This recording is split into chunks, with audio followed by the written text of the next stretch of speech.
He said to him the third time, Simon, son of John, do you love me?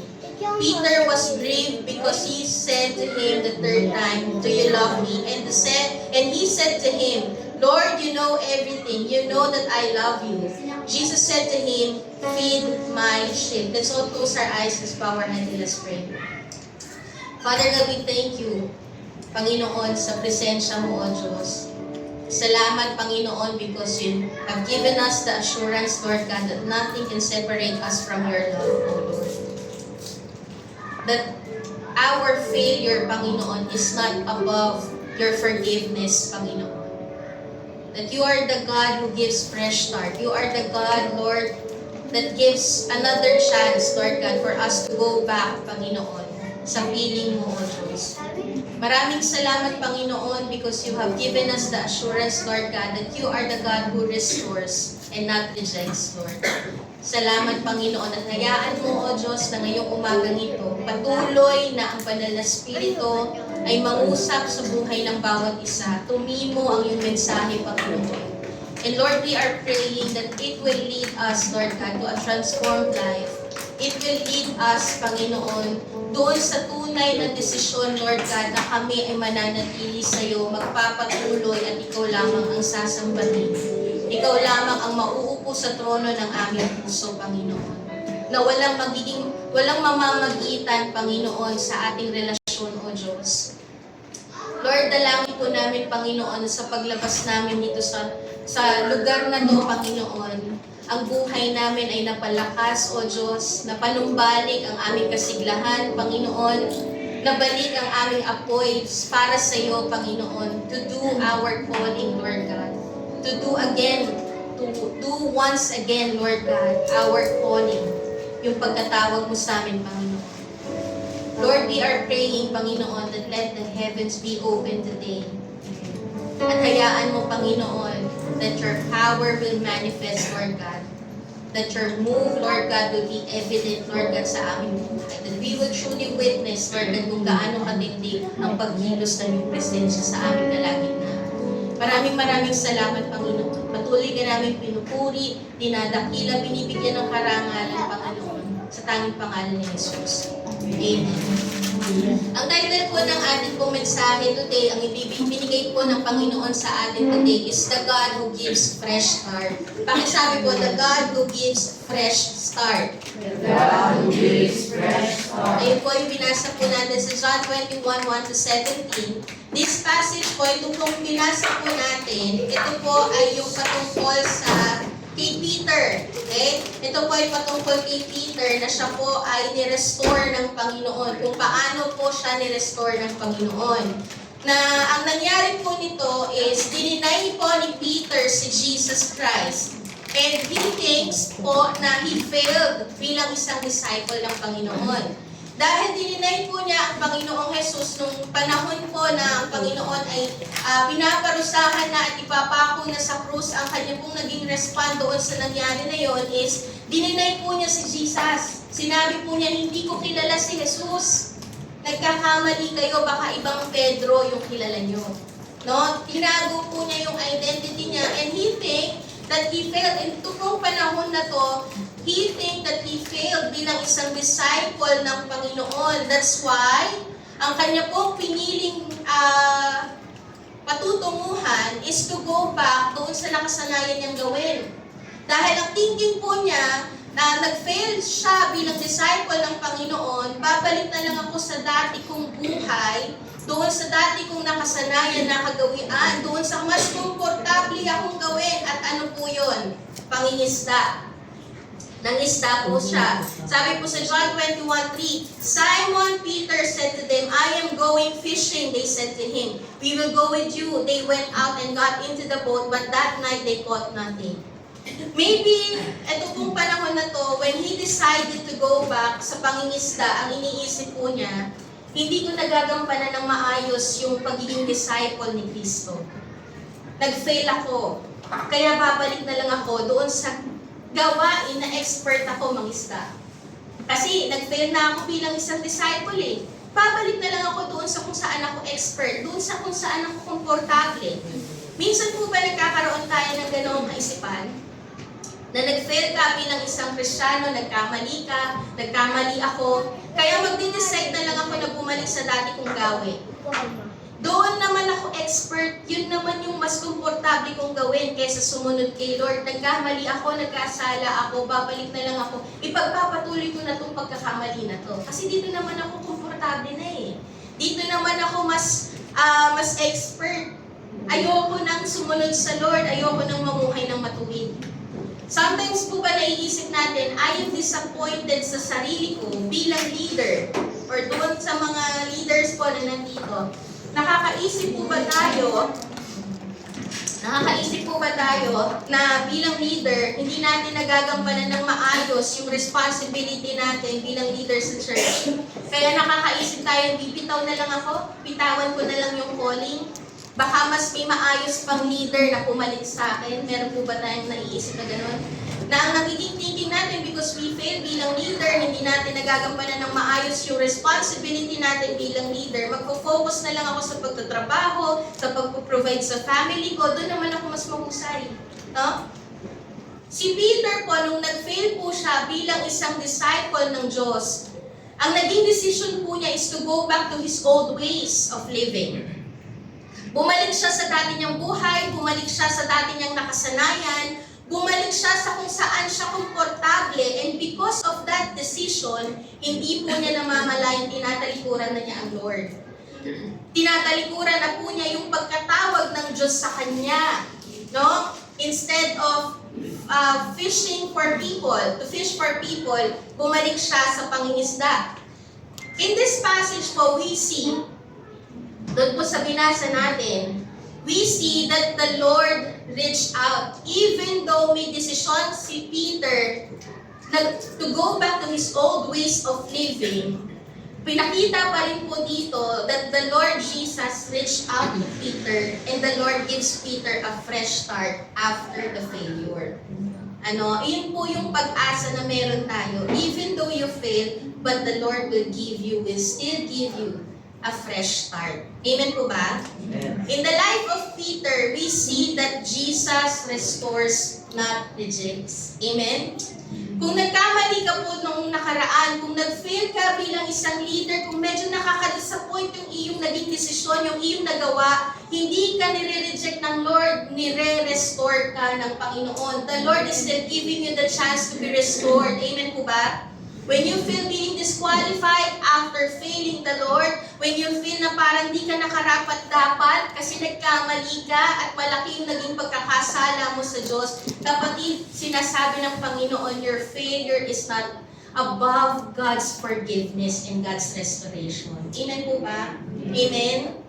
May kakayanan ang Panginoon na ibalik ka sa kung saan kang disenyo talaga. Amen po ba? In this message, God is calling us and inviting us to go back into His grace. Kung nagkamali man po tayo, tinatawag muli tayo ng Panginoon sa Kanyang bisig. Amen? Tayo ay tinatawag muli ng Diyos na bumalik sa bisig niya. Kung tayo ay nanlamig, binabalik tayo ng Panginoon doon sa Kanyang init, sa init ng Kanyang pag-ibig. Kasi tandaan po natin na hindi ibig sabihin na nagkamali ka kahapon ay hindi ka na magagamit ng Diyos ngayon. Amen po ba? Amen? Hindi ibig sabihin na nagkamali ka at matindi ang pagkakasala mo kahapon, hindi ka na kayang patawarin ng Diyos. Amen po ba? Amen? If we truly come to Him with a repentant heart, God's grace is available. God's grace abounds. Doon sa naging pagkakasala natin, mas higit ang ginawa ng Diyos sa cross kaysa sa pagkakamali natin. Amen po ba? Mas higit ang ginawa ng Diyos sa cross kaysa sa nagawa po natin. Amen po ba? Sabi po sa John 21:3, Simon Peter said to them, I am going fishing, they said to him. We will go with you. They went out and got into the boat, but that night they caught nothing. Makikita po natin dito na going back to your old life is not just about going back to your past sins. Okay? Ano po yung nakita po natin dito? Ano yung ginawa ni Peter? He went out fishing. Minsan po kasi, ang naiisip natin agad kapag tumalikod sa Panginoon or kapag bumalik sa dating buhay, ang mga taong tumalikod o mga Kristiyanong tumalikod sa Diyos ay bumabalik doon sa dati nilang kasalanan. For example, adultery. Pinalaya sila ng Panginoon from adultery, tapos tumalikod sa Panginoon. Ang iniisip natin, yung going back to his old life is yung bumalik siya sa pangangalo niya ulit. Okay? Yun yung nasa isip natin. Minsan ang isip natin, pag Kristiyano tumalikod kay Lord, babalik sa dating bisyo. Pinalaya ng Panginoon sa matinding bisyo, tapos pag tumalikod sa Panginoon, babalik sa dating bisyo. Pero alam niyo po ba, minsan, ang mga Kristiyano po, na nakaranas ng pag-ibig ng Diyos, tas tumalikod sa Panginoon, minsan po hindi sila bumabalik sa dati nilang buhay o dati nilang kasalanan. Dati nilang bisyo, dating pangangalunya. Hindi po. Ano po yung nangyayari sa kanila kapag sila ay tumalikod sa Panginoon? Ang nangyayari po sa kanila, kapag sila ay tumalikod sa Panginoon, binibitawan po nila ang pananalangin. Hindi naman po sila bumabalik sa dating pagmumura. Hindi naman sila minsan, ito po minsan makikita natin, yung mga nakilala nating Kristiyano, tapos tumalikod sa Panginoon, minsan hindi sila bumabalik sa pagmumura nila ulit eh. Hindi sila bumalik doon sa pangangalo niya, hindi sila bumalik sa dati nilang bisyo. Pero ang nangyari sa kanila nung tumalikod sila sa Panginoon, binitawan ang pananalangin, never nang humawak ng Bible, no? Wala na sa cycle ng buhay nila ang mag-worship sa Lord. Binitawan na ang paglilingkod sa Panginoon. Sometimes ganyan po ang buhay na tumalikod sa Panginoon. Hindi bumalik sa dating kasalanan, pero may mga binitawan na para kay Kristo. Okay? Binitawan yung paglilingkod sa Panginoon, binitawan yung calling nila, natutok sila sa pagtatrabaho, pagninegosyo, paghahanap buhay, natutok sila sa pagbuo at pagtaguyod ng pamilya. Sometimes ganun po ang nangyayari sa mga taong tumalikod sa Panginoon. Hindi naman talaga totally bumalik sa dating buhay, pero may mga binitawan na para kay Lord. Ang mga taong tumalikod kay Lord, hindi lang po ito pagbalik sa dating kasalanan, pero ito yung klase ng buhay na tinatanggal na nila sa picture si Lord. Ganun po yung sinasabi dito na going back to the old ways. Okay? Isa po yon sa mga bagay na bumabalik tayo sa dati nating buhay. Na ang buhay natin ay hindi na umiikot kay Lord at hindi na para kay Lord. Ang buhay natin ay umiikot na lang sa sarili, sa trabaho, sa pamilya. Kasi kung papansinin po natin last week, di ba, meron po tayong topic about sin of omission. Nakakatigas po ng puso, hindi lang yung sin of commission, na ginagawa mo yung bagay na hindi pinapagawa ni Lord, like lying, adultery, cheating. Pero yung sin of omission, yung tipong hindi mo ginagawa yung pinagagawa ni Lord. Disenyo ka para mag-worship, hindi mo na ginagawa. Disenyo ka para magbahagi ng salita ng Diyos, hindi mo na ginagawa. Tinawag ka para to evangelize for people, pero hindi mo na ginagawa. That's sin of omission. Nakakatigas ng puso. And sometimes, yun po yung mga bagay na nagiging picture ng mga taong bumabalik sa dating buhay. Hindi na ginagawa yung pinagagawa ni Lord. Conformity. Yung conformity, last week lang po natin ito pinag-usapan, yung namumuhay ka ng hindi ayon sa disenyo ng Diyos. Sometimes po ganoon yung old ways. Hindi mo ginagawa ang pinagagawa ni Lord, namumuhay ka ng hindi ayon sa disenyo ng Panginoon. Design ka. I think merong last week na preaching, nung Wednesday kay Ate Gwen, meron siyang nakilala na pastor before, tumalikod sa Panginoon, disenyo siya to preach, pero nagtutok siya sa pagtatrabaho. Hindi naman bumalik sa dating buhay na may kasalanan, pero hindi na ginawa yung disenyo ng Diyos sa kanya. Hindi na ginawa yung calling ng Diyos sa kanya. Conformity. namumuhay ka ng hindi ayon sa disenyo ng Diyos, iyon po sometimes ang picture ng mga taong bumalik sa dating buhay.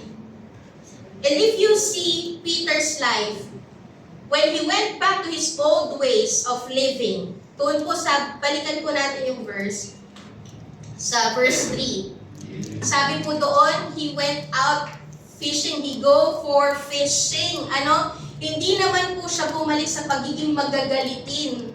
Kasi si Peter po, magagalitin siya. Yun yung talagang struggle niya, challenge niya. Magagalitin po siya, namutol nga siya ng tenga sa sobrang galit eh. Hindi naman po siya bumalik sa pagiging magagalitin o doon sa kasalanan na yun. Saan po siya bumalik? Sa pangingisda. Ang calling po niya is to fish for people. Tinawag po siya ng Panginoon. Come, follow me, and I will make you fishers of men. Pero saan po siya bumalik? Pangingisda. Hindi po natin, kung titignan natin, wala namang pong masama sa pangingisda. But ang naging struggle lang po dito, ang naging problema po dito, natutok siya sa bagay na hindi naman talaga niya disenyong gawin. Design siya to fish for people. Natutok siya sa isang bagay to the point na nineneglect niya yung calling niya. Parang ang nangyayari, ito yung career na wala ang calling. Natutok sa career na nakalimutan ang calling. Sometimes po, going back to your old ways is not doing what God's designed you to do or what God called you to do. Iyon po yung minsan na pagbalik sa dating buhay. Kapag hininto mo pong gawin ang tunay na disenyo ng Diyos sa'yo at kung saan ka talaga tinatawag ng Diyos, wala kang ibang pupuntahan kundi bumalik sa dating buhay. Ganun po ang mangyayari. Ganun ang nangyari kay Peter. Nung hindi na po siya natutok doon sa calling niya talaga, to fish for people, wala po siyang ibang pinuntahan kundi bumalik sa dating buhay. Gawin yung bagay na hindi naman talaga niya design yung gawin. Natutok, na ibuhos ang buong lakas, na ibuhos ang buong panahon doon sa bagay na hindi naman talaga iyon yung pagkatawag niya. Because it's either you are moving forward to God's purpose or you will go back to your old ways.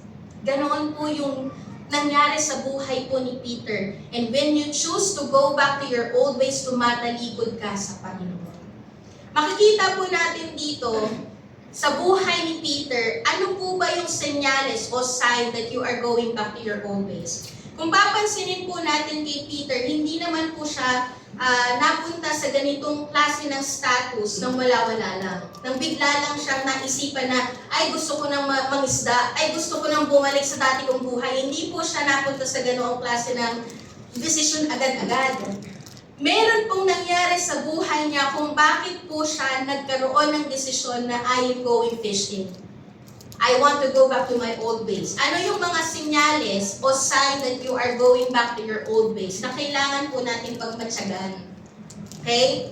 Unang-unang bagay po, si Pedro, he followed Jesus at a distance.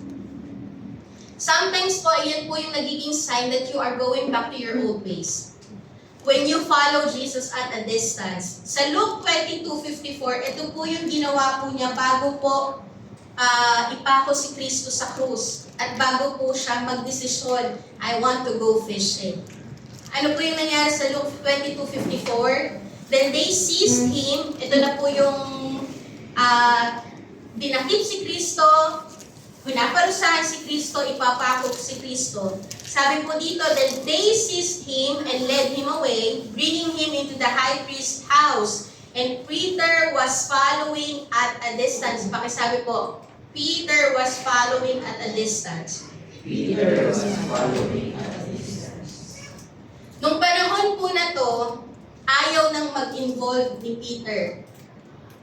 Bago po takipin si Kristo ng mga sundalo, sobrang involved po siya sa Panginoon. Panginoon, ipaglalaban kita. Panginoon, didikit lang ako sa iyo, ayokong mawala ka. Ganon po siya. Grabe ang tindi ni Peter. Pero nung panahon na nagkaroon na ng pagsubok o nagkasubukan na, Si Peter po ayaw nang mag-involve. Kasi nahihirapan na, kasi mahirap na ang naging sitwasyon. To the point na tinago na niya yung identity niya. Hindi ko talaga kilala si Kristo. Alam niyo po, when you follow Jesus at a distance, magiging madali sa yung bitawan yung disenyo mo. When you follow Jesus at a distance, magiging madali sa yung i-hide yung tunay na identity mo bilang isang Kristiyano. Minsan masasabi po natin sa mga kasamahan natin sa trabaho or sa mga barkada natin, when we follow Jesus at a distance, ay, Kristiyano ka pala. May ganun, ano? Hindi nila makita na Kristiyano, madali, na-hide natin yung pagiging Kristiyano natin. Ano po ba yung picture ng mga tao who follow Jesus at a distance? No commitment. Una po, no commitment. They don't like sacrifice. Kagaya ni Peter. Ayokong magsakripisyo, ayokong mag-involve, ayoko ng discomfort. Nung nagkasubukan na at nagkaroon na ng hindi komportabling bagay sa pagsunod sa Panginoon, wala na, ayaw na niya. Back off. Okay? Iyan po yung mga tao who follow Jesus at a distance. Ito po yung dapat nating pagmatyagan o tignan sa ating buhay kasi sign na po ito that you are candidate to go back to your old days. No? No commitment. They don't like sacrifice. They don't like discomfort. They don't want to lose anything just for the sake of faith. Ayaw nila na bitawan yung mga bagay na humahadlang sa kanilang pananampalataya. Ayaw nilang bitawan yun. Pangalawa, not active. They are only observer. They are only spectator. Okay? Ayaw nilang mag-involve sa gawain ng Panginoon. Ayaw nilang mag-invest sa paglilingkod sa Panginoon. They just come to church, but they are not engaging to worship. Parang simbaan, lagi natin narinig, Zimbabwe. Simba, upo, uwi. Ganun lang po yung mga following Jesus at a distance. Wala talagang engagement, hindi talaga nagkakaroon ng tunay na desisyon na Lord, gusto kong magpagamit ng lubusan sa'yo. Walang ganun sa kanila. When you are like this, or pagka po tayo ay ganito, we are following Jesus at a distance, sign na po ito na tayo ay pabalik sa dati nating buhay. Kumbaga, parang you are physically present, pero spiritually absent. Minsan nga po, physically absent lagi. No? Okay? Physically absent lagi, minsan physically present. Ganun po yung mga following Jesus at a distance, not active. Lukewarm, Kristiyano, pero lamang pa din yung worldly desires. So you are following Jesus at a distance kapag ganito yung state ng ating buhay. Na any moment po, pagka ganito yung state ng ating buhay, magiging madali sa iyo ang mahatak sa mundo.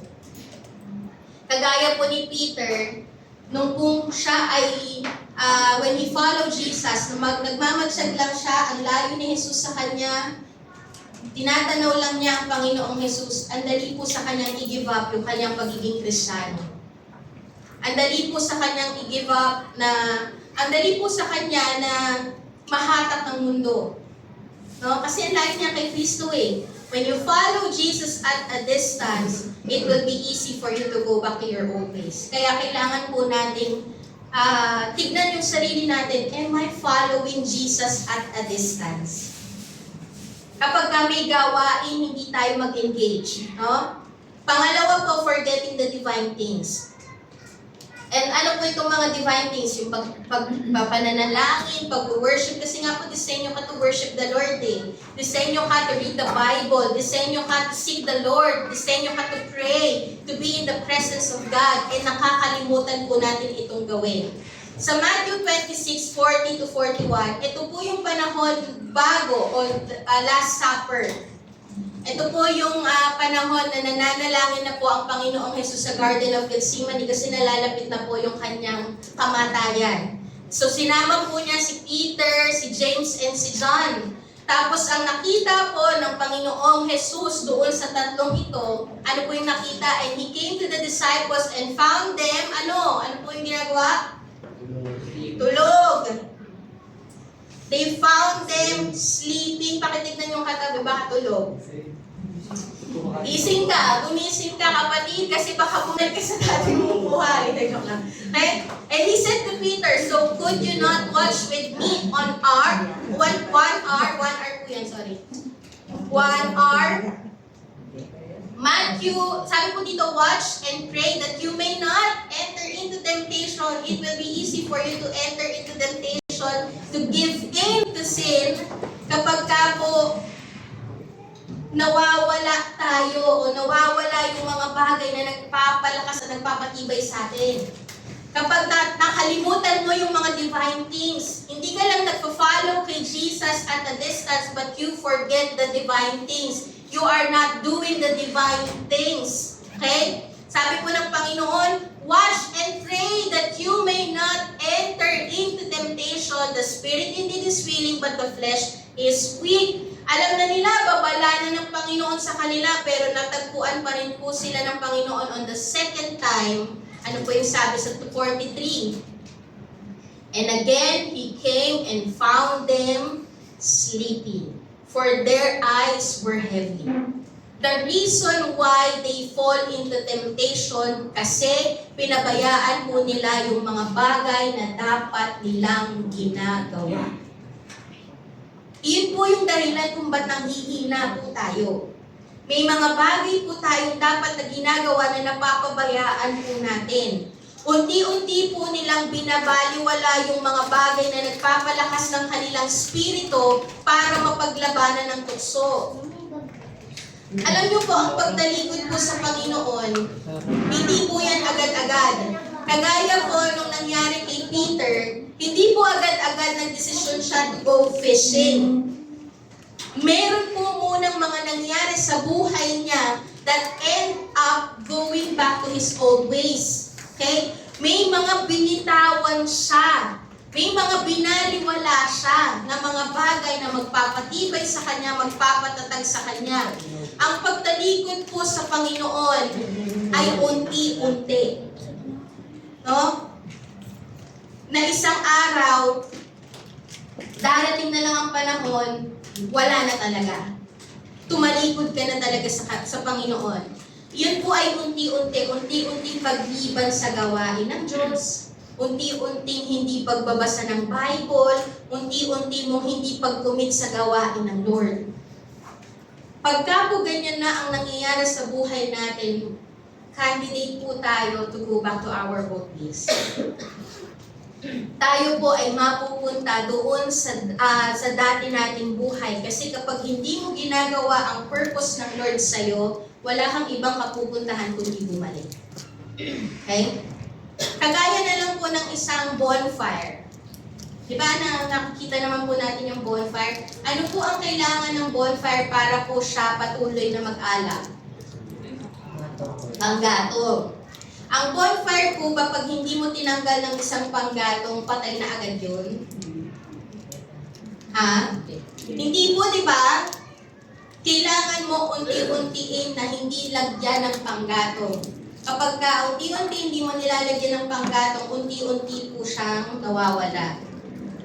Unti-unting nawawala yung init, yung apoy, hanggang sa unti-unti mararamdaman mo na yung lamig ng paligid. Ganun po sa pagtalikod sa Panginoon. Hindi po siya agad-agad tumalikod ka. Unti-unti. Unti-unti tinatanggal mo yung mga bagay, yung mga panggatong. Unti-unti binibitawan mo yung panggatong, yung pananalangin, yung pagbabasa ng Bible, yung pag-worship, paglilingkod. Inaalis mo yon unti-unti. At makikita mo na lang ang sarili mo, unti-unting nawawala ang init sa Lord, at unti-unting nanlalamig sa pananampalataya sa Panginoon. At tandaan po natin, ang panlalamig po ay hindi dahil sa church at hindi dahil sa tao. Na minsan po, ang mga nagbabackslide or ang mga tumatalikod sa Panginoon, sinisisi ang iba. Pero alam niyo po, ang panlalamig ay dahil sa sarili natin, may unti-unti kang binibitawan para maging mainit ka sa pananampalataya. It is not the church. Maybe sometimes, but not all the time. Most of the time, ang panlalamig ay dahil sa sarili natin. Inaalis mo yung panggatong. Binibitawan mo yung mga bagay na magpapainit sa'yo. Worship, prayer, soaking time with the Lord, reading the Bible, reading the Word, and serving. Don't neglect serving. Part po yun. Tinanggal ni Peter yung calling niya, kaya po siya nanlamig. Inalis niya yung tunay na identity niya, inalis niya yung tunay na calling niya, kaya siya nanlamig. Huwag po nating aalisin din yung calling natin, huwag nating aalisin kung saan ka tinawag at kung ano ang pinagagawa ng Panginoon sa iyo. And kapag ganito po yung nangyayari sa atin, yung pagliban sa church, na okay na sa atin, ay bawa isang beses kang lumiban sa church, okay lang sa'yo, sige, minsan lang. Hanggang pumangalawa ka, sige, okay pa rin. Meron pa namang third Sunday eh. Alam niyo po, kapag ang pagliban sa church, okay na lang sa'yo at wala nang bigat sa'yo, yung pagbabasa ng Bible, wala na, normal na lang sa'yo, na hindi ka magbasa ng Bible even for a week, even for a day, for 2 days, 3 days. Hindi ka na nagbabasa ng Bible, okay na sa'yo, sign na po yan na ikaw ay papunta sa pagtalikod sa Diyos. Kaya kailangan po natin talagang pagmatsagan to. Be watchful. Dito sa mga gantong klase ng senyales. Dito sa mga gantong klase ng sign. Huwag nating hayaan na itong mga sign na to ay mangyari sa buhay natin kasi magiging candidate po tayo sa pagtalikod sa Diyos. Magiging candidate tayo na bitawan ang calling natin at tumutok tayo doon sa bagay na hindi naman talaga pinagagawa ng Diyos sa atin. Meron lang po akong gustong i-demo po sa atin. Pwede ko bang tawagin si Fern tsaka si Tyrone? Ganito po yung nangyayari when we follow Jesus at a distance. When you forget the divine things and you follow Jesus at a distance. Sino si Jesus sa inyo? Ayan. Sino si Peter? Dito si Jesus? Dito si Peter? Alam niyo po, yung following Jesus at a distance, ganito po siya kalayo. For example lang, usod ka pang konti. Sige, libutin mo yung church, tapos i-maintain mo yung ganitong distance. Sumunod ka sa Panginoon. Sumunod ka kay Tyrone. Sumunod ka kay Tyrone, tapos i-maintain niyo yung ganitong klaseng distance. Sige po. Alam niyo po, kapag ka, sige go lang. Kapag ka po ganitong klase ang pagsunod mo sa Panginoon, na napakalayo mo sa Lord, you are following Jesus at a distance, you are forgetting the divine things, you will be easily distracted. Madidistract ka kaagad sa ganda ni Leia. Bakit? Ang dami mo nakikita instead na nakikita mo si Lord. Diba? Ano pa yung mangyayari kapag ka you are following Jesus at a distance? Bakit bigla ka na lang nanlalamig? Bakit bigla ka na lang nawawala sa Panginoon? Kasi magiging madali kay Satan na mag-fill. Magiging madali kay Satan na punan yung buhay mo ng toxic relationship. Sige sir, tuloy lang. Magiging madali kay Satan na ilagay kasi ang layo mo sa Panginoon eh. Napakalayo mo sa Panginoon kaya it is easy for Satan to fill in something that will distract you. Toxic relationship, vices. May ilalagay si Satan na mabilis sa iyong mamamagitan. Kaya magiging madali sa'yo na tumalikod na lang sa Panginoon kasi wala na ang mata mo sa Panginoon. Distracted ka na. Ano ba? Material things.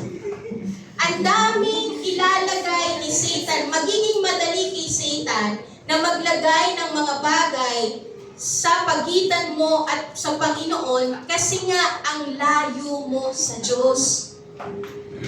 Ganyan po yung nangyayari when you follow Jesus at a distance. Kaya it is easy for you to go back to your old life. Why?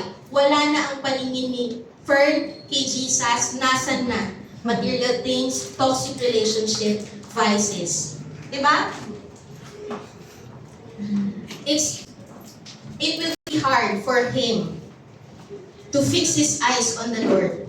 Thank you po dun sa atin pong mga girls. Pero, ang sabi nga po sa Ephesians 4:27, ang sabi po sa Ephesians 4:27, huwag nating bigyan ng pagkakataon ang kaaway. Huwag nating bigyan ng puwang ang kaaway sa buhay natin. If you want to follow Jesus, don't follow Him at a distance kasi nabibigyan mo ng puwang si Satan to distract you. Nabibigyan mo si Satan ng puwang to tempt you. Nabibigyan mo si Satan ng bagay sa buhay mo that will pull you out from God's love, that will pull you out from God's will, that will pull you out from God's design.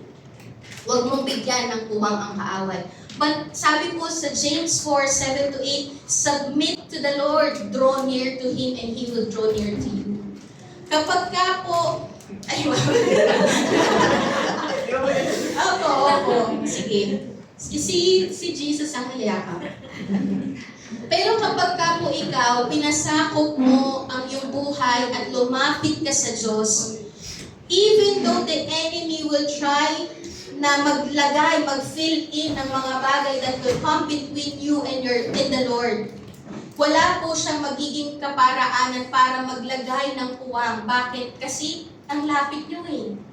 Even the enemy will attack you, hindi mo mararanasan or meron mang makaka-experience ka man ng attack, pero you will be undisturbed. Bakit? Yakap ka ng Panginoon. Amen po ba? Sakop ka ng Panginoon. You are fully covered, sealed, wrapped under the shelter of God's wings. Amen po ba? Kaya po wag nating hayaan na magkaroon tayo o manatili tayo doon sa ganung senyales that you are following Jesus at a distance. Amen po ba? Draw near to God, submit to Him, and the enemy will flee from you. Amen po ba? Yun yung sabi sa James eh. Ito po ang sekreto. This is the key for you to keep moving forward toward God's plan and design for your life. Amen po ba? Para hindi ka bumalik sa dating buhay. Amen po ba? Amen. Thank you. Thank you.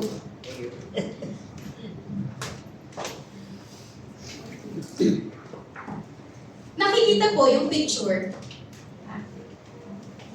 Ang mga taong bumabalik sa dating buhay, iyon yung sign. Following Jesus at a distance, forgetting the divine things. And ano po yung resulta kapag bumalik po tayo sa dati nating buhay? Ano po yung nangyayari sa buhay po natin? Na makikita naman natin na talagang nasa maling buhay na tayo. We are in our old ways. Yan po ay frustration and failure. Si Peter po, sabi po sa John 21:3, Simon Peter said to them, I am going fishing. Nung bumalik po si Peter sa dati niyang buhay, ano po yung nangyari sa kanya? They went out and got into the boat, but that night they caught nothing. Failure. Nag-fail si Peter bilang disciple ng Panginoon, kaya ang thinking po niya, babalik na lang ako doon sa buhay na tingin ko expert ako, doon sa tingin ko magiging successful ako kapag ginawa ko yun kasi mas komportable ako, mas expert ako doon. Pero nakita po niya ang sarili niya na mas nag-fail. And the more he failed, the more he feel frustrated. Alam niyo po, failure and frustration ang resulta kapag binubuhos mo ang oras mo, buong oras mo, lakas mo sa bagay na hindi naman disenyo ng Diyos sa'yo. Just like what we've discussed last week. Kapag binubuhos mo yung oras mo, yung lakas mo sa bagay na mali, frustration and failure po ang mararanasan natin. Bakit? Kasi para kang nagbubuhos ng tubig sa balding butas. Doon sa lalagyan na sira. Wala pong nagiging bunga sa pagbalik sa dating buhay. Wala pong nagiging bunga doon sa buhay na hindi naman talaga inilaan ng Diyos para sa iyo. Okay? Akala natin magiging successful tayo, akala natin may pagpapala tayong mararanasan, pero yung tingin nating success at blessing doon sa pagbalik natin sa dating buhay o doon sa paggawa natin ng buhay na hindi naman disenyo ng Diyos sa atin, yung tingin natin blessing, success, hindi po fulfilling. That blessing will never give you fulfillment. Okay? You will never experience a blessing that brings fulfillment if you are outside the will and the design of the Lord. Hindi po natin pwedeng sabihin na, ay, pinagpala ako ng Diyos. Pero wala ka sa kalooban ng Lord. Wala pong tunay na pagpapala kapag wala tayo sa kalooban ng Diyos. Kasi yung pagpapala po na binibigay ng Panginoon, meron fulfillment. Amen po ba? Na kakakonect po ba tayo? Kapag wala po tayo sa will ni Lord, hindi namumuhay sa tunay na disenyo ng Panginoon, tingin natin successful pero may kabigatan. Yung tingin natin success ay meron pong kalakip na kabigatan, may kalakip na sorrow. Kasi ang sabi nga po sa Proverbs, blessing from the Lord doesn't bring trouble and sorrow. Okay? Wala pong trouble, walang frustration, walang sorrow. Yan po yung pagpapala na binibigay ng Panginoon. Kapag nasa will tayo ng Panginoon, o ginagawa mo, ginagampanan mo yung design ng Diyos sa'yo, meron man pong nararanasang problema, meron man pong nararanasan ng mga sometimes sorrow, pero yung sorrow na yun ay hindi bigat na walang fulfillment. Yung sorrow na yun, merong fulfillment. Kapag nasa will ka ni Lord, may sorrow man ikaw na nararanasan, may problema ka mang nararanasan, pero fulfilled yung buhay mo. May kapanatagan, may kagalakan. Amen po ba? Nagigets po ba? Nakukuha po yung ating pong, yung binibigay po na mensahe ng Panginoon? Kagaya na lang po ng illustration natin na isda. Diba? Ang isda po, kapag lumalangoy po yan, diba, ang isda, they go against the flow. Kapag lumalangoy siya sa dagat, they go against the flow. They go against the current.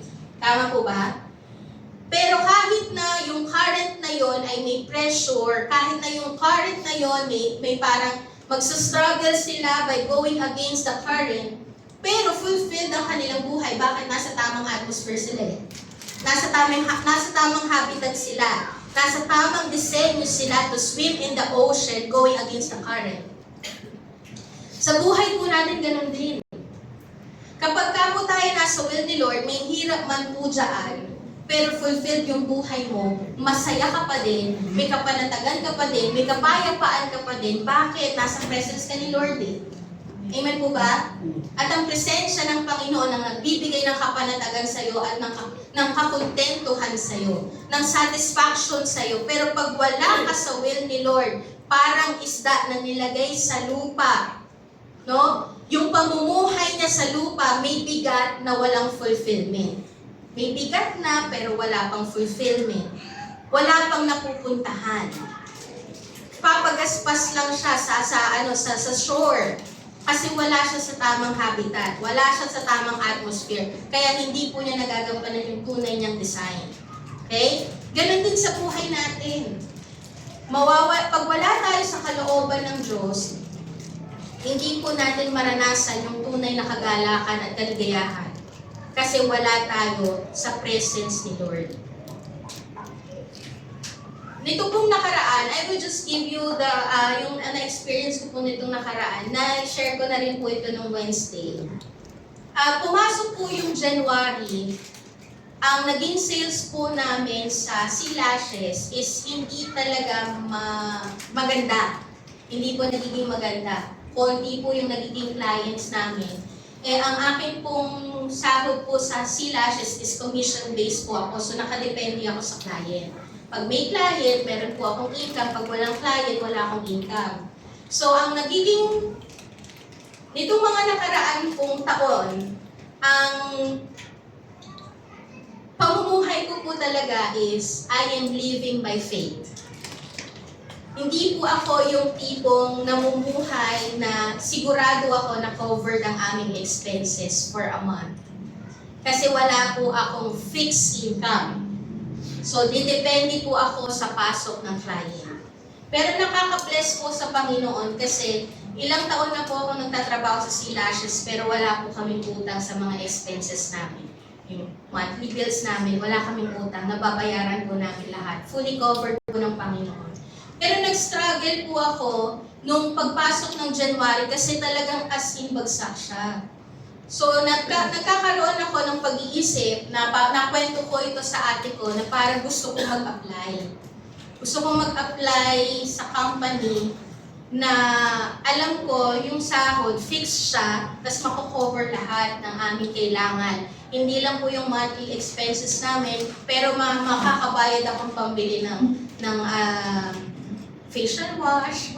Medyo yung mga, even yung grocery namin, kasi actually, hindi po ako nag-share sa inyo para magpaawa ha, hindi po. May times po na even grocery, wala kaming pambili kasi sapat lang talaga sa aming expenses. So, ang aming araw-araw na pagkain ng mami is araw-araw lang talagang pagbili.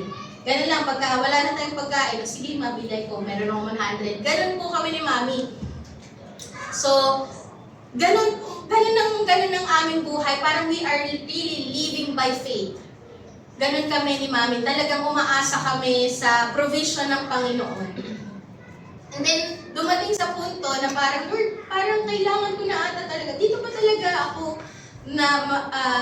pa talaga ako dinadala sa C-Lashes. Mag-i-stay pa ako sa C-Lashes kasi parang hindi naman dapat na kami ganitong naghihikahos o parang nahihirapan kami sa finances namin. Kaya napaisip po ako mag-apply. And then, may nag-open po ng opportunity. Tinawagan po ako ng boss ng isang company na sabi po niya, naghahanap ka daw ng work and we are looking for na isang empleyado or isang staff na mag-work sa HR at the same time, Kristiyano na mag-lead ng Bible study. So nakita ko, ay wow, opportunity. Kasi magagampanan ko pa rin yung aking gampanin bilang isang Kristiyano na mag-lead ako ng Bible study sa office.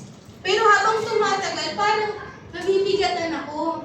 Nahihirapan ako every time na maiisip ko na ang pasok ko 9 to 6, Monday to Friday, may off na ako ng Saturday, Sunday. Pero yung mga araw na mayroon tayong gawain dito, baka hindi ko mapuntahan. Wednesday, Friday, baka hindi ko siya mapuntahan. Kasi syempre, Pasig pa yun, malayo. So, 9 to 6 nga siya, pero kailangan kong gumising ng alas 6 para mag-prepare, babiyahe ako. Uuwi ako, probably mga 7:30, 8 o'clock. So, pagka naiisip ko yung ganoong magiging cycle ng buhay ko, mako-cover man yung aming finances or yung mako-cover man yung lahat ng aming pangangailangan. Pero every time naiisipin ko, Lord, malilimitahan ang oras ko sa'yo. Malilimitahan yung pananalangin ko. Kasi uuwi akong pagod. Alam mo yun? Uuwi akong pagod galing sa biyahe. Baka ang pag-uwi ko, mag-aaral man ako ng message para sa Sunday. Tapos baka ang malimitahan yung oras ko sa'yo. Baka ang malimitahan is yung pananalangin ko, yung pag-worship ko sa'yo. Ayoko malimitahan yun. Ayokong mawala yung oras ko sa'yo. Ayoko yung tipong parang kailangan kong magmadali sa pakikipag-usap sa'yo kasi may kailangan akong mga tapusin. Ayoko nung gano'n. So, nung tinawagan po ako nung HR nila, ang nangyari po noon kasi is, tatawagan ako ulit for requirements na. Tapos kinausap ko po yung ate ko, sabi ko, ate, parang kailangan kong i-decline. Parang gusto kong i-decline. Nag-struggle talaga ako. Naging honest ako sa ate ko. Sabi ko, ate, i-decline ko na talaga siya kasi every time na iisipin ko na mawawalan ako ng oras sa Lord, malilimitahan yung oras ko sa pagpapastor. Dito ako dinisenyo ng Panginoon pagpapastor sa NLA. Gusto ko kayong pagpastoran. Ay, hindi, joke. Ay, hindi yung joke. Okay, gusto ko talaga kayong pagpastoran. Kaya, sabi ko kay ate, i-decline ko siya kasi every time na iisipin ko yung nalulungkot ako. Parang feeling, naiiyak pa ako nung kinakausap ko si ate, parang feeling ko mauupos akong kandila. Sabi ko, parang feeling ko mas matatamlayan ako. Hindi nga ako problema sa finances namin, pero parang tinanggalan ako ng buhay. Ayan, naiiyak tuloy ako ulit. So, hindi dinecline ko siya. Kahit parang ang ganda ng opportunity. Dinecline ko siya kasi sinasabi din ng Lord, ang disenyo mo magpasto. Kapag ka ikaw ay nasa silasas, madali sa'yo magpaalam, madali sa'yo ang mag-adjust ng oras. Mas may oras ka sa akin, mas may oras ka sa gawain ko. Yun yung sinasabi ng Panginoon. So, alam niyo po yun, yung sinasabi ng Panginoon, I am just like yung isda, na nasa current ako, I am going against the flow, may bigat, pero fulfilled. Kasi nasa right habitat ako nasa right atmosphere ako, nasa presence ako ni Lord. Kesa yung isda na inalis mo sa right habitat niya, pumapagaspas man. No, parang feeling niya namumuhay man siya, pero wala siyang napupuntahan. And hindi fulfilling. Okay? Ganun po yung nangyayari kapag we are going back to our old ways. May bigat na, hindi pa fulfilled, frustrated ka na, filled ka na. But the Lord is giving us a fresh start. Amen? The Lord is giving us a fresh start. If you see yourself na, Lord, parang I am following you at a distance, I am forgetting the divine things, I am now in my old ways kasi frustrated ako, I still feel failed, parang mas nag-game failure ako, the Lord is giving you a fresh start. Amen po ba? Ano po yung ginawa po ng Panginoon? Sa John 21:12, pwede ko po bang tawagin ng worship team? Sa John 21:12, sabi po dito, come and have breakfast. Sabi ng Panginoon, Jesus said to them, come and have breakfast. Now, none of the disciples dared to ask him, who are you? They knew it was the Lord. Nakita po natin dito kung ano yung response ng Panginoon sa failure ni Peter. Mas higit ang pag-ibig ng Diyos kaysa sa naging failure ni Peter.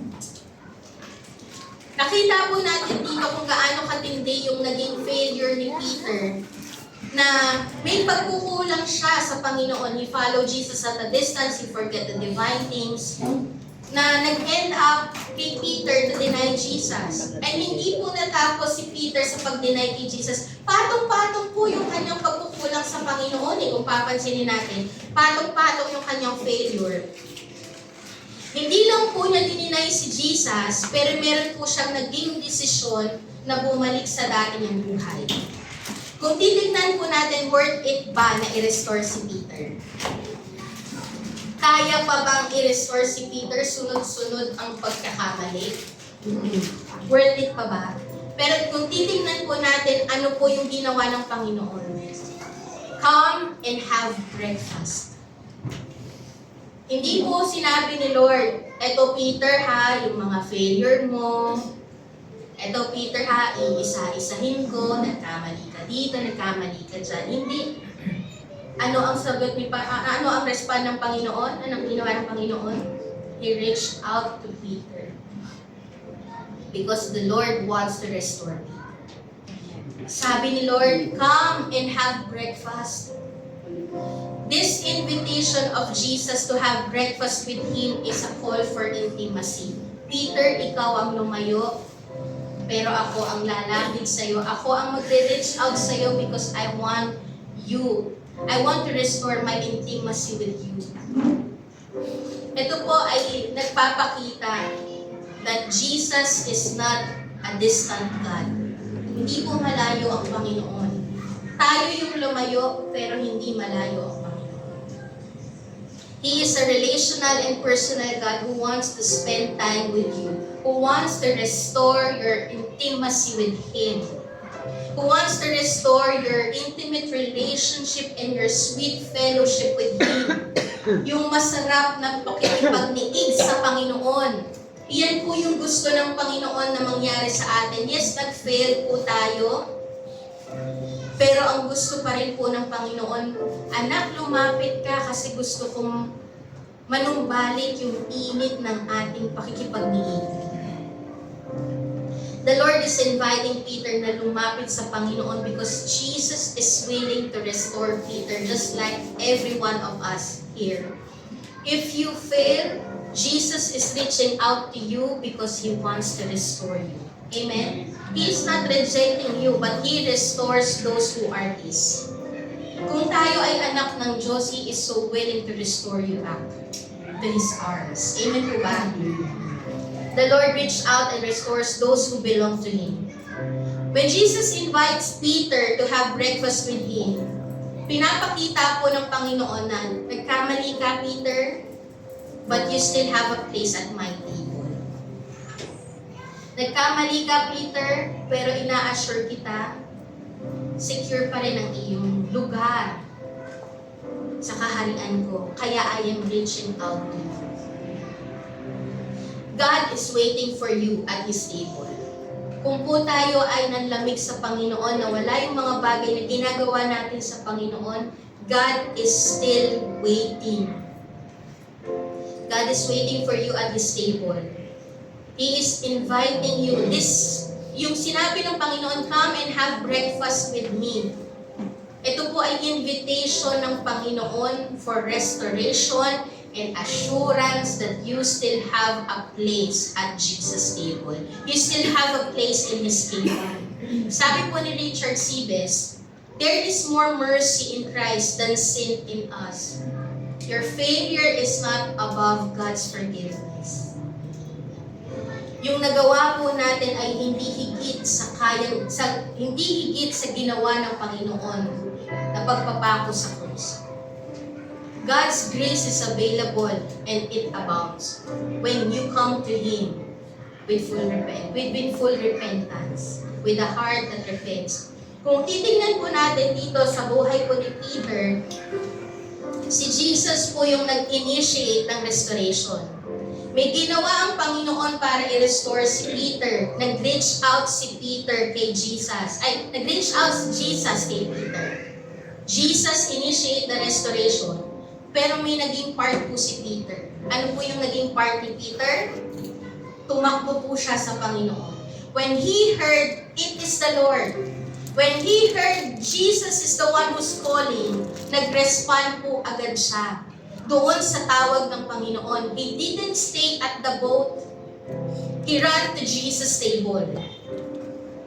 Hindi po siya nanatili sa dati niyang buhay. Iniwan niya yung dati niyang buhay at bumalik po siya sa pagkatawag ng Diyos sa kanya. May pagkakataon po na nire-restore tayo ng Panginoon pero ayaw natin mag-respond. Kapag tinawag tayo ng Panginoon, mag-respond po tayo. If the Lord is telling you, leave the boat and stay at my table, then do it. Amen po ba? Kapatid, nanlamig ka na. Iwan mo na yung panlalamig. Ilang beses kang sinasabihan na iwan mo yung panlalamig, ayaw mong umalis sa panlalamig. Ilang beses tayo sinabihan ng Panginoon, tinawag ng Panginoon, ayaw nating iwan yung bangka. Ano po yung ginawa ni Peter sa John 21:7? That disciple whom Jesus loved therefore said to Peter, it is the Lord. Peter, it is the Lord. When Simon Peter heard that it was the Lord, he put on his outer garment, for he was stripped for work. He threw himself into the sea. Ito pong ginawa ni Peter, nag-threw himself. Ito po ay yung dali-dali. Kapag tinawag ka, dali-dali kang mag-respond, huwag ka nang magpabukas, huwag ka nang mamaya. Kapag sinabi ng Lord, uy, nawawalan ka ng oras sa akin, huwag mo nang ipagpaliban na ibalik mo yung oras sa Lord. Dali-dali po siyang iniwan ang bangka dahil gusto niyang mapalapit sa Panginoon, dahil gusto niya to sit at Jesus' table. Kapag tinawag ka ng Lord and He is opening a door to restore you, kapatid, don't stay at the boat. Amen po ba? Huwag kang manatili sa dati mong buhay. Come to Him, repent of your sin, leave the old ways. Iwan po natin yung dati nating buhay. Because we cannot fully embrace God's design and God's great things for your life if you are still living in your own ways. Ang sabi din po sa John 21:9, when they got out on land, they saw a charcoal fire in place with fish laid out on it and bread.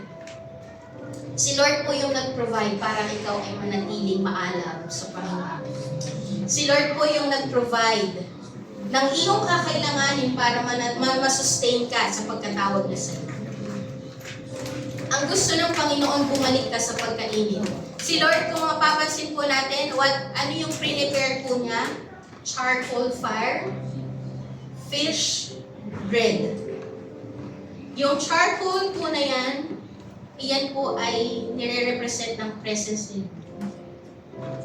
Para ka maging maalab ulit sa Panginoon, bumalik ka sa presensya niya. Yung fish, para ka maging maalab ulit at maranasan mo ang pagkilos ng Panginoon sa buhay mo, you go back to your calling. That fish is God's calling, to fish for people. Baka nawala ka na sa calling ni Lord. Bumalik ka. That bread, yung bread po na yan, is the Word of God. Bumalik ka sa salita ng Diyos. Baka kaya ka ng lamig kasi wala na sa iyong charcoal fire, yung fish, and yung bread. Go back to His presence, go back to God's calling, go back to God's Word. Nandoon pa po ba tayo? Nananatili pa po ba tayo sa calling ni Lord sa atin? You are called to worship, you are called to serve. Baka hindi na tayo naglilingkod.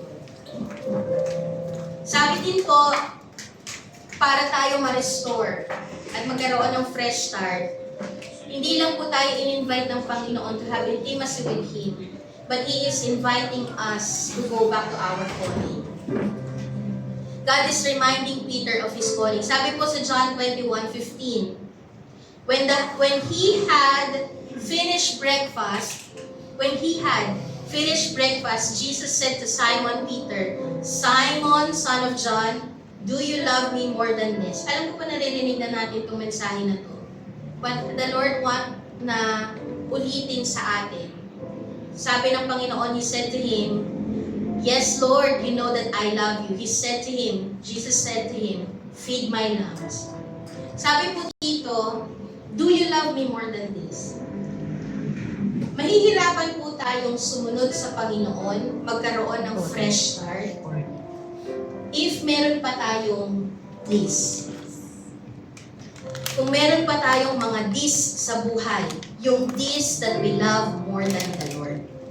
Ano yung mga this mo? Meron po ba tayong mga this?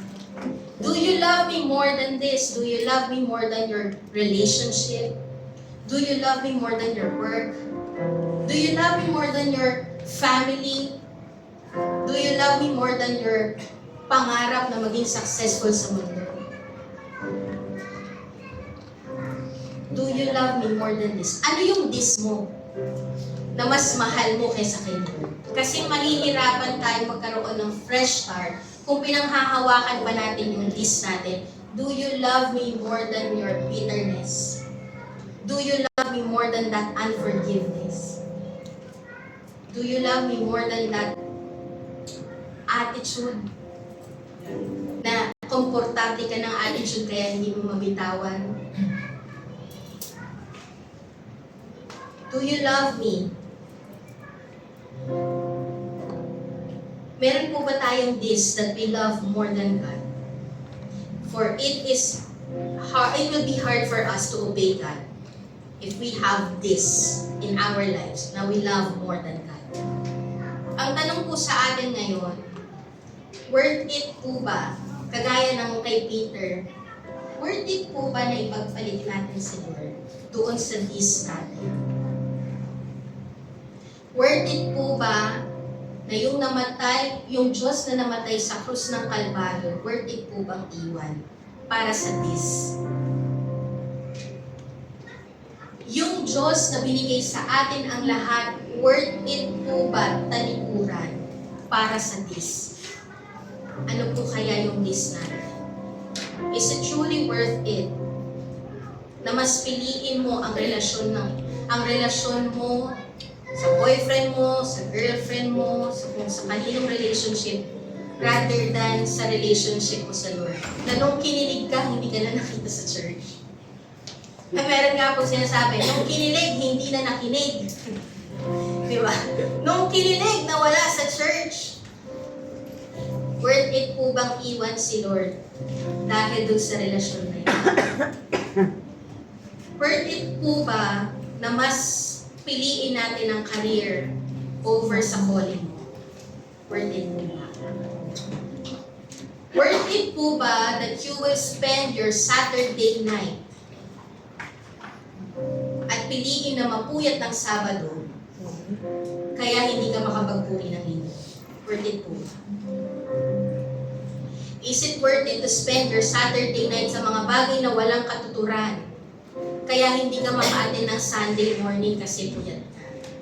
Or umattend ka man, physically present, spiritually absent, mentally absent kasi tulog ka.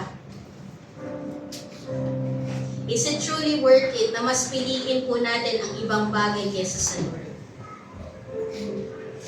It will be hard for you to have fresh start and to truly obey God, to truly grasp the calling if may hinahawakan tayong this that we love more than God.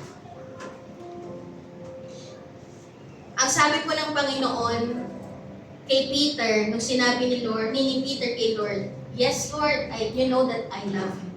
Panginoon, mahal kita. Pero ang respond ng Panginoon, hindi po siya sinabi, yes, okay. Sinabi mo, mahal mo ko, okay. Pero ang sabi ng Panginoon, feed my lambs. Ang sabi ng Panginoon, if you love me, don't just say it. Show me. Kasi it's easy for you to say that you love Jesus. Mahal ko naman si Lord. Pero hindi makita sa buhay na mahal talaga natin si Lord. Kasi may mas mahal ka pang iba. Sabi ng Panginoon, feed my sheep.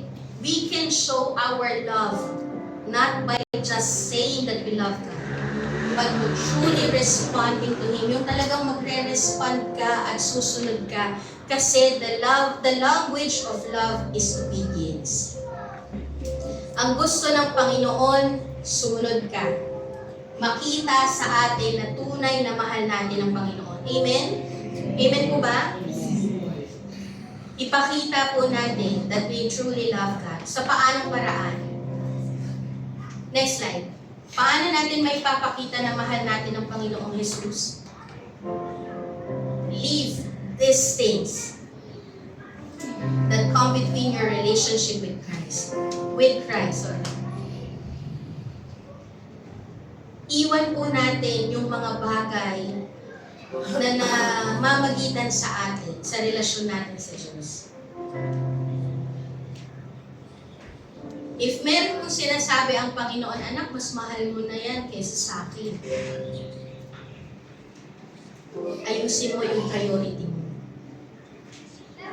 Anak, yung relationship na yan, hindi yan nakakatulong sa relasyon mo sa akin. Bitawan mo yan. Hindi ko po sinasabing bitawan niyo yung asawa niyo, pero itong sinasabi natin para to sa mga single or sa mga dalaga natin, binata natin. Hindi po sa mag-asawa. Baka po kasi sabihin natin, hindi nakakatulong itong asawa ko, bibitawan ko na to. Sinabi ni Pastora, hindi ganun. Pero ang sinasabi po ng Panginoon, meron ba na mas higit sa Lord na nasa puso? Baguhin mo. Surrender it. Are you willing to surrender it to the Lord? Nawawala na ba yung calling mo kasi mas busy ka sa career? Nakakalimutan mo na ba yung calling kasi mas busy ka at mas nag-e-enjoy ka sa career? Sa paanong paraan natin mapapakita na mahal natin si Lord? Leave these things and living for God's purpose and calling. Amen po ba? Mamuhay tayo ayon sa calling ng Panginoon. God is calling you to have a fresh start. Amen? Kung nakita po natin na Lord, I admit, para akong si Peter, bumabalik sa dating buhay, I follow you at a distance, nakakalimutan ko yung mga bagay patungkol sa'yo, na mas nabibigyan ko ng panahon yung ibang bagay kesa manatili sa presensya mo, patawarin mo. And God is telling you, no one is above God's grace. No one is above God's restoration. Masigit po ang grasya ng Panginoon kaysa sa nagawa natin pagkakamali. Masigit ang pagpapatawad ng Panginoon kaysa sa pagkakamali natin at pagkukulang natin. The Lord is telling you, come and have breakfast. Tinatawag po tayo ulit ng Panginoon. Manumbalik po tayo kasi hindi worth it na iwan si Lord. Amen po ba? Hindi worth it na iwan si Lord, alisan si Lord. Meron lang